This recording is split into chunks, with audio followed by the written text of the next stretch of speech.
Hi மக்களே, welcome to Jarlin's cooking and baking. இன்றைக்கி பார்த்தீங்கன்னா ஒரு ஃப்ரெஞ்ச் பட்டர் க்ரீம் செய்ய போகிறோம் கேக்குக்காக. கேக் மேலே ஐசிங்காக. அதுக்கு ஒரு 5 முட்டை வேணும், 1 ஸ்பூன் வெனிலா எசன்ஸ், ஒரு அரை கப் சர்க்கரை, ஒரு 225 கிராம்ஸ் பட்டர். இது அன்சால்டட் பட்டர்.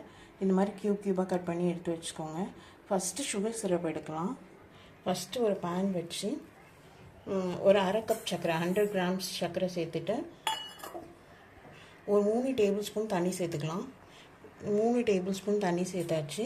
தண்ணி சேர்த்த பிறகு இது நல்லா இந்த சர்க்கரை நல்லா கரைஞ்சி ஒரு சாஃப்ட் பால் பதத்துக்கு வரும், பாகு பதம். இந்த முட்டையை ஒன்று ஒன்றா உடச்சி அதோட மஞ்சக்கரு யோக் மட்டும் சேர்த்துக்கலாம். 5 எக் யோக் மட்டும் எடுத்தாச்சு. இதை நல்லா பீட் பண்ணிக்கலாம்.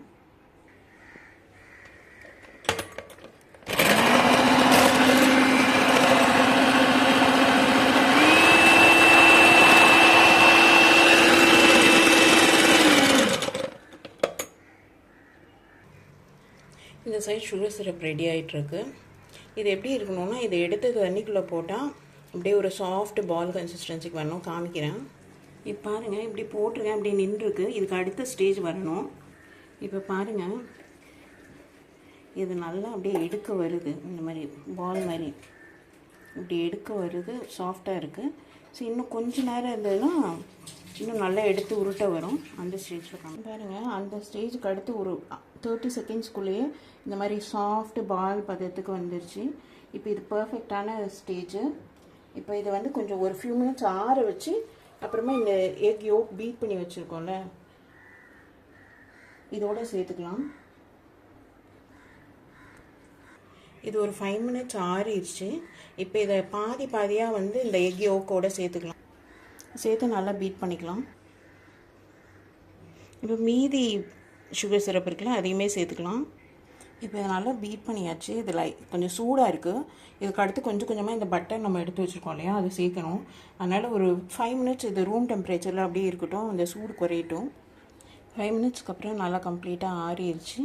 இப்போ நம்ம எடுத்து வச்சுருக்கோம்ல, இந்த பட்டரை வந்து 2 க்யூபாக சேர்த்து பீட் பண்ணிக்கலாம். இப்போ இன்னொரு பேட்ச் ஆஃப் பட்டர் சேர்த்துருக்கேன், இதையும் சேர்த்து பீட் பண்ணிக்கலாம். ஆல்மோஸ்ட் பாதி பட்டர் சேர்த்த பிறகு இந்த மாதிரி ஒரு சூப்பி கன்சிஸ்டன்சியில் இருக்கும். மீதி கால்வாசி பட்டரை சேர்த்துக்கிறேன். மீதி இருந்த எல்லா பட்டரையும் சேர்த்தாச்சு கம்ப்ளீட்டாக. இப்போ அதை நல்லா பீட் பண்ணிக்கலாம். அதுக்கு முன்னாடி 1 ஸ்பூன் வெனிலா எசன்ஸ், அதுக்கப்புறம் இந்த ஸ்வீட்டை எடுத்து கொடுக்குறதுக்காக ஒரு பிஞ்ச் அளவுக்கு சால்ட்டு, இதெல்லாம் சேர்த்து நல்லா பீட் பண்ணிக்கலாம். இப்போ பார்த்திங்கன்னா நல்லா திக்காகிடுச்சு. இந்த ஸ்டேஜில் இந்த சைடில் ஓரத்தெல்லாம் நல்லா ஒரு வாட்டி எடுத்து விட்டுக்கோங்க. எடுத்து விட்டுட்டு திருப்பி நல்லா பீட் பண்ணிக்கலாம். இப்போ பார்த்தீங்கன்னா நல்லா ரெடி ஆகிடுச்சு. நல்லா ஒரு 2-3 மினிட்ஸ் பீட் பண்ணாலே இந்த மாதிரி ஸ்டிக் பீக் வர அளவுக்கு ரெடி ஆகிடுச்சு. இப்போ என் பட்டர்லையும் ரெடி ஆகிடுச்சு. இங்கே பாருங்கள், இந்த மாதிரி ரெடி ஆகிடுச்சு. சூப்பராக ரெடி ஆகிடுச்சு ஃப்ரெஞ்ச் பட்டர் க்ரீம். ஸோ இது நம்ம கேக் என்ன கேக் செஞ்சாலும் நீங்கள் இது டாப்பிங்ஸாக யூஸ் பண்ணிக்கலாம்.